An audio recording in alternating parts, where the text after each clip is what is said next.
Hey, in this quick 5-minute video, I'm going to show you how I got this cute wavy style by doing just 12 feed-in cornrows. So here's a quick preview of what I'm going to be showing you in this video. It's my easy shortcut for braiding human crochet hair into your natural cornrows. I only did about 12 braids, so this is a major time saver and it doesn't require a crochet hook, a sewing needle, none of that. In this quick 5-minute video, I'm going to give you a thorough breakdown of how to get this cute wavy human hairstyle that's perfect for summer. So keep watching.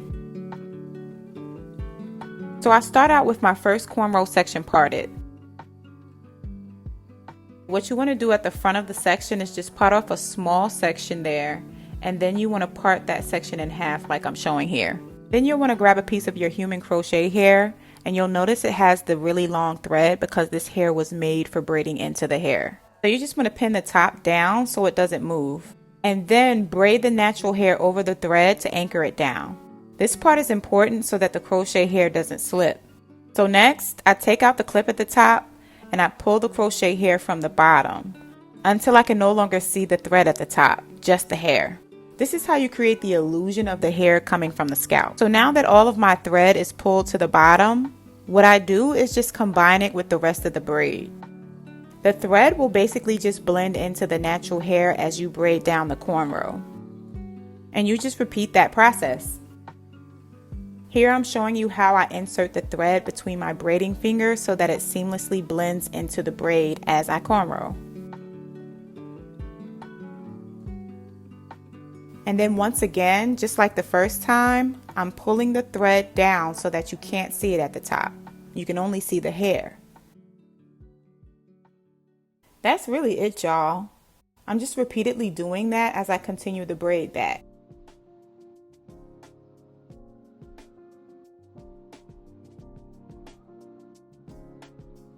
I'm showing you this a few times, and if you've ever watched a video of mine, you know I like to be thorough because I really want you to get the value from this, and I enjoy teaching.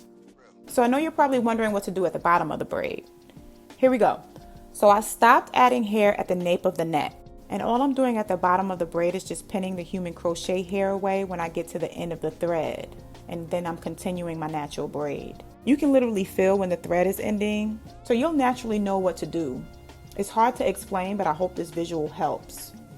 This is a lot like how you do boho braids, except it's cornrows. I just finished the cornrow all the way to the end, and by that point, all of the crochet hair has been braided into the cornrow. And you have a nice, clean row of secured hair. So the last thing I need to show you is how to connect the ends so that you don't have braids sticking down in the back of your hair. This is really simple.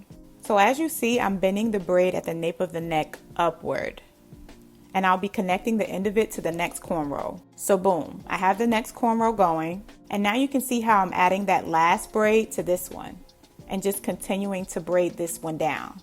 You're going to finish the cornrow and then repeat this whole process, including connecting this end to the next full braid. And before you know it, you'll have a full head of hair. I'm going to do one last quick rundown of the process so you get it. I have my cornrow sectioned off, and I'm starting with that small part at the front just like we did in the beginning. Then I'm parting that small section in half so that I can lay my piece of crochet hair in the middle. Next, I'm braiding over that thread with the natural hair. Now I'm pulling the thread down from the bottom so that only the crochet hair shows at the top.